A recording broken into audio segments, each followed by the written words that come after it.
इस कार्यक्रम के आयोजक पुण्यार्जक हैं श्री 1008 पार्श्वनाथ दिगंबर जैन पंचायती मंदिर समिति, दुर्गावाड़ी सदर, मेरठ कैंट, उत्तर प्रदेश।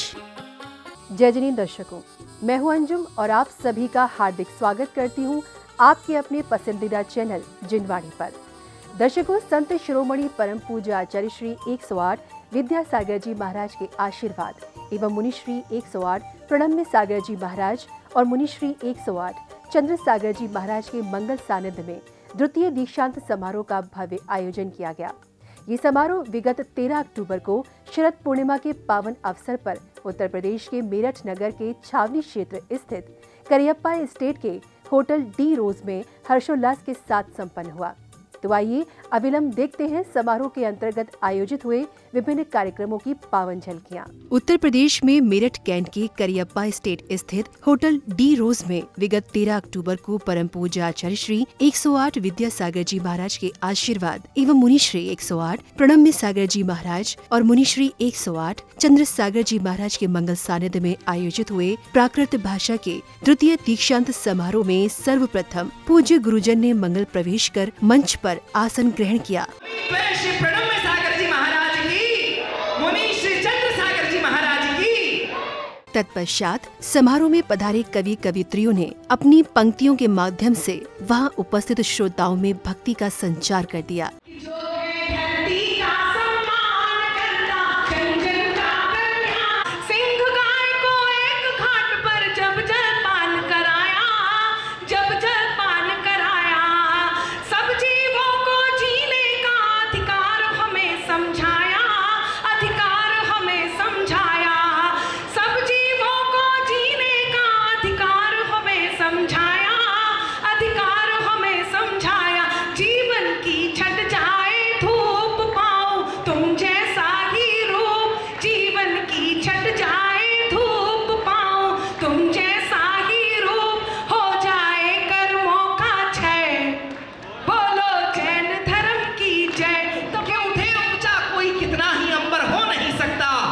बढ़े आकार पर कतरा समंदर हो नहीं सकता, दहकती आग में तपता दमकता तब है कुंदन सा, यूं ही दुनिया में हर कोई दिगंबर हो नहीं सकता।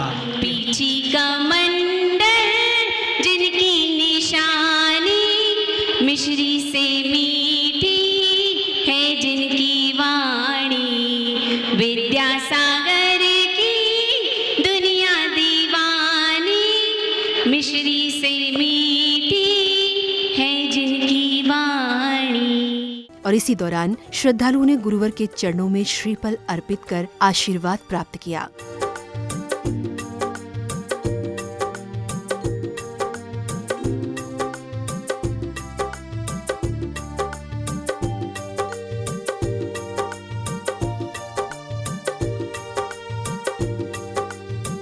कार्यक्रम की अग्रिम कड़ी में श्रेष्ठी जनों द्वारा आचार्य श्री विद्यासागर जी महाराज के चित्र का अनावरण कर दीप प्रज्वलित किया गया।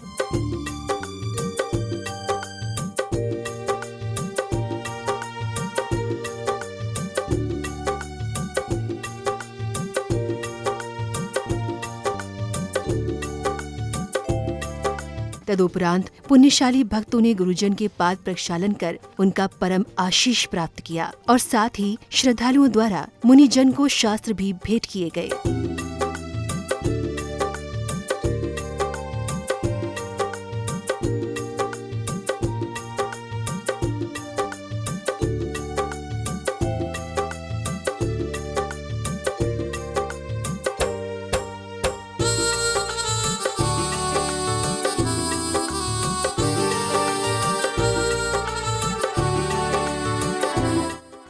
इसके बाद अतिथियों ने समारोह स्थल पर ध्वजारोहण किया एवं इसी के साथ ही श्राविकाओं ने मुनिश्री द्वारा प्राकृत भाषा में रचे गए मंगल ध्वज गीत और मंगलाचरण को प्रस्तुत किया। जय विमल जिड़े सर विजय चित्त, जय जय अनंत जिड़े आई पवित्र, जय धम्मिणाग धम्माहिराय, जय संतिणाग जग संतिदाय, जय कुंठ जिणेश्वर दयावन, जय हर जिड़नाग विमुक्ति कंत, जय मल्ली जिणेश्वर भी अधिकम, जय मुड़ी सुबे इसके उपरांत रेवाड़ी से आए बाल कलाकारों ने एक नाटक का खूबसूरत मंचन कर सभी दर्शकों का मनोरंजन किया। तत्पश्चात श्राविकाओं द्वारा गुरु भक्ति करते हुए सुंदर भजन की प्रस्तुति दी गई। सुना है प्रणया बेटी और उनकी माँ तो 3 दिन पहले ही पूना से फ्लाइट पकड़कर आ चुकी है। आपको तो पता नहीं सजने संवरने में कितना समय लगता है। अरे फिर से का मतलब है गुरुवर के आशीर्वाद से तुम्हारे चेहरे का तेज वापस आ गया है। जब से गुरुवर का मुझे आशीर्वाद प्राप्त हुआ है, मेरा तो स्थान बहुत ऊंचा हो गया है। प्रवचन सार जैसे महान ग्रंथ को तो पूरा भारत ऐसे पढ़ रहा है जैसे यह हिंदी में लिखा हो। तभी मैं कहूँ, मेरी कमर का दर्द धीरे धीरे कम क्यों होता जा रहा है। सच कहा, हमारे गुरुवर तो सबका ध्यान रखते हैं, चाहे छोटा हो या बड़ा, चाहे गरीब हो या अमीर। नमोस्तु गुरुदेव, नमोस्तु नमोस्तु नमोस्तु। प्रणम्य सागर गुरु का शुभ आशीष मिला, बिखरे से इस जीवन को एक लक्ष्य मिला। प्राकृतिक भाषा हो जीवित, ऐसा उद्देश्य तुम्हारा है। पूर्ण हो ये उद्देश्य आपका, अब संकल्प हमारा है। भारत में जो प्राकृतिक भाषा ऐसा लक्ष्य बनाया है। कार्यक्रम की श्रृंखला में आगे बढ़ते हुए महिलाओं ने प्रभु एवं गुरुजन को नमन करते हुए प्राकृत में रचित एक भजन का गायन किया। तत्पश्चात बच्चों ने प्राकृत भाषा में विविध प्रकार की मनमोहक प्रस्तुतियां देते हुए ये संदेश दिया कि लोप प्राय हो चुकी इस प्राचीन भाषा का मुनिश्री प्रणम्य सागर जी महाराज के प्रयासों से नया जन्म हुआ है।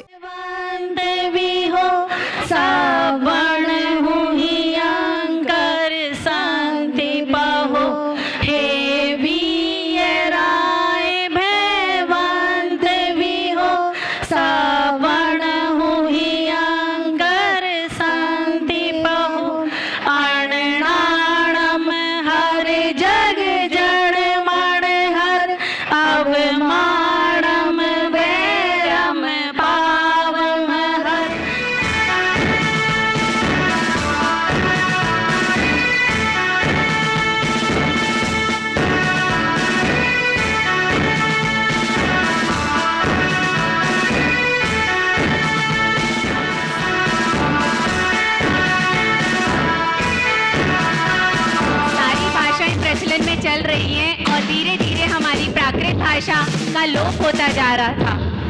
800 वर्ष तक ये प्राकृत भाषा का लोप हो गया। इसको समझने व पढ़ने वाला कोई नहीं था जो 800 साल तक इसको समझ सके या पढ़ सके। जिस युग में मुनि श्री प्रणम्य सागर जी हमारे को प्राकृत भाषा से, जो हमारे से बिल्कुल अनभिज्ञ थी, उसका जागरण और उसका दोबारा से जन्म मुनि श्री के द्वारा हमारे को प्रस्तुत हुआ। अरे भैया, ये कौन सी भाषा है? मैंने तो कभी नहीं देखी है। ये प्राकृत भाषा है। सबसे प्राचीन भाषा तो यही है। हिंदी हमारी माँ है तो प्राकृत हमारी दादी माँ है। जब से मेरठ में श्री 108 प्रणम्य सागर जी महाराज आए हैं, और मेरठ में ही क्या, दिल्ली, गोटा गांव, रेवाड़ी, मंदसौर, सब जगह प्राकृत भाषा का डंक बज रहा है। सोहम, क्या तुम मुझे प्राकृत में 5 भगवान के नाम सुना सकते हो? हाँ, क्यों नहीं, अभी सुनाता हूँ। पहले श्री उसेना जी, दूसरे श्री अजैना जी, तीसरे श्री शंभु नैना जी, चौथे श्री अभिनंदन नैना जी, 5वें श्री सुमई नैना जी। अरे, गुड मॉर्निंग को प्राकृत में क्या कहते हैं? सुप्रभात। अच्छा, और गुड इवनिंग को? सुसंजा। अच्छा, और गुड नाइट को? सुरति। विधि, क्या तुम मुझे बता सकती हो कि 24 भगवान की विधि प्राकृत में क्या कहते हैं? हाँ भैया, आदि समवंदे जिनमजियम संभवमभिरंदन सुमयिं पौम सुपासम चंदम सुविहिं सीयल सेयवासु पूज्यम। नमो तुदे, अथ टिथ टिथ टिथ, मणसुद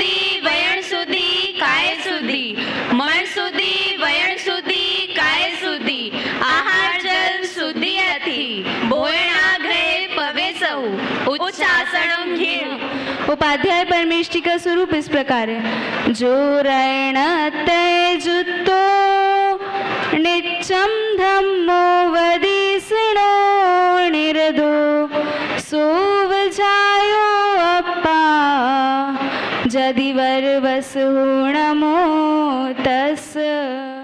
इसी मंगल अवसर पर समारोह में पधारे अतिथियों ने मुनिजन के चरणों में श्रीफल अर्पित कर आशीष प्राप्त किया एवं इसी दौरान कार्यक्रम के पदाधिकारियों ने आगंतुकों को शॉल एवं माला पहनाकर स्वागत सम्मान करने के साथ साथ उन्हें प्रतीक चिन्ह भी प्रदान किए। आंगन ये द्वारे सूरज सितारे कहता ये संसार है, ओ परम पिता के प्रियजनों का स्वागत बारंबार है, ओ परम पिता के प्रियजनों का। कार्यक्रम के मध्य में रेवाड़ी की प्राकृत जैन विद्या पाठशाला के बच्चों ने प्राकृत नाटिका का मंचन कर वहां उपस्थित सभी श्रोता गणों को प्राकृत भाषा को अंगीकृत करने का संदेश दिया। अरे तुम आज इस अंग्रेजी के जमाने में प्राकृत सीखकर क्या करोगी रिया? आखिर प्राकृत सीखकर तुम्हारा कौन सा फायदा होने वाला है? बस यही तो कमी है हमारी सोच की। हम हर चीज में अपना फायदा देखते हैं। क्या हमारे धर्म और संस्कृति की रक्षा करना हमारा कर्तव्य नहीं है? हमारे प्राचीन आचार्य द्वारा हस्तलिखित ग्रंथ प्राकृत में ही है। महामंत्र नमोकार भी प्राकृत में है। पाठशाला में मिलता है ज्ञान, पाठशाला में मिलते संस्कार, पाठशाला में मिलता है ज्ञान, पाठशाला में मिलते संस्कार, पाठशाला में मिलता है ज्ञान, पाठशाला में मिलते संस्कार, पाठशाला में मिलता है ज्ञान, पाठशाला में मिलते संस्कार।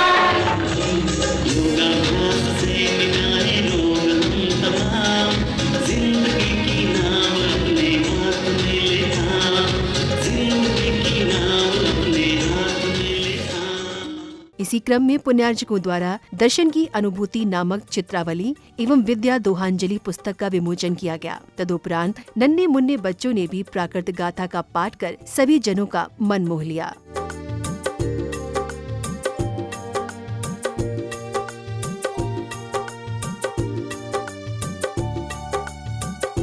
इसके बाद समारोह के मुख्य अतिथि श्री कपिल देव अग्रवाल, राज्य मंत्री उत्तर प्रदेश सरकार एवं विशिष्ट अतिथि श्री आलोक सिसोदिया, मीडिया प्रभारी पश्चिमी उत्तर प्रदेश भाजपा ने समारोह में पधार कर पुण्य मुनिजन के चरणों में श्रीफल भेंट करके आशीर्वाद प्राप्त किया। तो वहीं समारोह के पदाधिकारियों द्वारा दोनों अतिथियों का स्वागत अभिनंदन किया गया और इसके पश्चात मंत्री जी एवं श्री अशोक जी पाटनी ने प्रभु की वंदना करते हुए श्रद्धालुओं के समक्ष अपने विचार व्यक्त किए।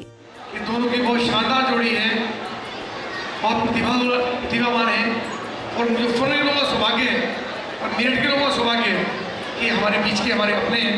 ये बात तालियां बजा के हम दोनों का अभिनंदन कर सकते हैं।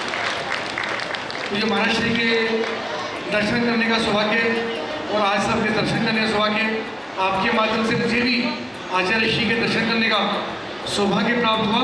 मैं बहुत धन्य हूँ कि मुझे आपके चरणों में नमन करने का सौभाग्य प्राप्त हुआ। हमारे बीच उत्तर प्रदेश सरकार के कपिल देव जी मंत्री जी पधारे हैं। मैं इनका हार्दिक स्वागत करता हूँ। और बंधुओं, आज मैं आपके बीच मेरठ में आया और आपने इतना सम्मान स्वागत किया और जो रेवाड़ी के बच्चों ने प्राकृत भाषा में जो प्रस्तुति दी, वास्तव में वो देखने लायक प्रस्तुति थी। मैंने भी बहुत सारी चीज़ें, बहुत सारी बातें उनसे सीखी और आप लोग निश्चित रूप से बहुत पुण्यशाली हो मेरठ के लोग, जो प्रणम्य सागरी महाराज जैसे उनका चातुर्मास आपको मिला। अतिथि संबोधन के उपरांत सभी गणमान्य जनों ने मुनिजन के सानिध्य में पागत संदेश नामक पुस्तिका का विमोचन किया। इसके बाद मुख्य अतिथि ने परीक्षार्थियों एवं प्रस्तुति देने वाले श्रद्धालु जनों को पुरस्कार देकर सम्मानित किया।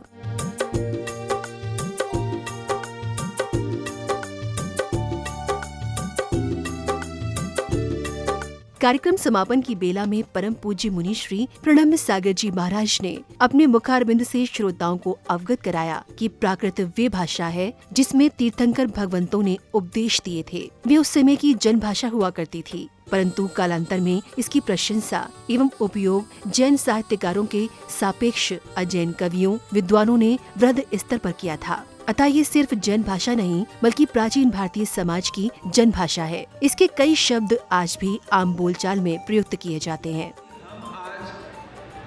जो तीर्थंकर की भगवान की वाणी को सुन रहे हैं या पढ़ रहे हैं, वो तीर्थंकर भगवान की मूल भाषा उस समय पर जब वह विहार करते थे, जगह जगह पर समवसरण लगते थे और वह अपना उपदेश देते थे, तो वह हमेशा ऐसी भाषा में उपदेश देते थे जो भाषा लोगों की समझ में आती थी।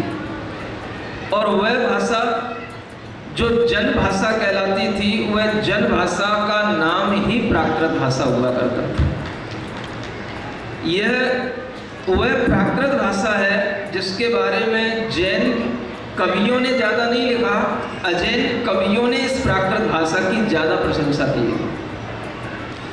जैन आचार्यों ने तो इस भाषा में केवल सिद्धांत ग्रंथ लिखे हैं। जैन आचार्यों ने इस भाषा में आध्यात्मिक ग्रंथ लिखे हैं, लेकिन जैन आचार्यों ने इस भाषा की कोई ज़्यादा प्रशंसा नहीं की। प्रशंसा की अजैन कवियों ने, और वह इसलिए करनी पड़ी कि जब भी कोई अजैन कवि कोई भी अपने काव्य लिखता था, कोई भी भारतीय संस्कृति के अनुसार कोई भी नाटक आदि की रचना करता था, तो वह उस नाटक को, उस काव्य को जन जन में पहुंचाने के लिए जन जन की भाषा को उसमें लिखता था, तभी जन जन को उस भाषा सुनकर के उसको पढ़ने का आनंद आता था। यानी अगर हम हिंदी की प्राचीनता की बात करें तो पुरानी हिंदी के रूप में ये प्राकृत भाषा हमारे सामने आ जाती है, और ये वो पुरानी हिंदी है जिसके माध्यम से आपको आज भी बहुत सारे शब्द अपने बोलचाल के रूप में सुनने में आते हैं और आपकी समझ में आते हैं। तो दर्शकों, आप देख रहे थे उत्तर प्रदेश के मेरठ नगर में छावनी क्षेत्र स्थित करियप्पा एस्टेट के होटल डी रोज में आयोजित हुए प्राकृत भाषा के द्वितीय दीक्षांत समारोह के पावन दृश्यों को आपको अवगत कराते चले कि इस समारोह का आयोजन विगत 13 अक्टूबर को शरद पूर्णिमा के पावन अवसर पर संत शिरोमणि परम पूज्य आचार्य श्री 108 विद्यासागर जी महाराज के आशीर्वाद एवं मुनि श्री 108 प्रणम्य सागर जी महाराज और मुनि श्री 108 चंद्र सागर जी महाराज के मंगल सानिध्य में किया गया। दर्शकों, आशा है कि आपने इस धार्मिक आयोजन के मंगलमय दृश्यों का अवलोकन कर भरपूर धर्म लाभ अर्जित किया होगा। तो मुझे अब दीजिए आज्ञा और आप देखते रहिए जिनवाणी चैनल। जय जिनेंद्र। इस कार्यक्रम के आयोजक पुण्यार्जक थे श्री 1008 पार्श्वनाथ दिगंबर जैन पंचायती मंदिर समिति, दुर्गावाड़ी सदर, मेरठ कैंट, उत्तर प्रदेश।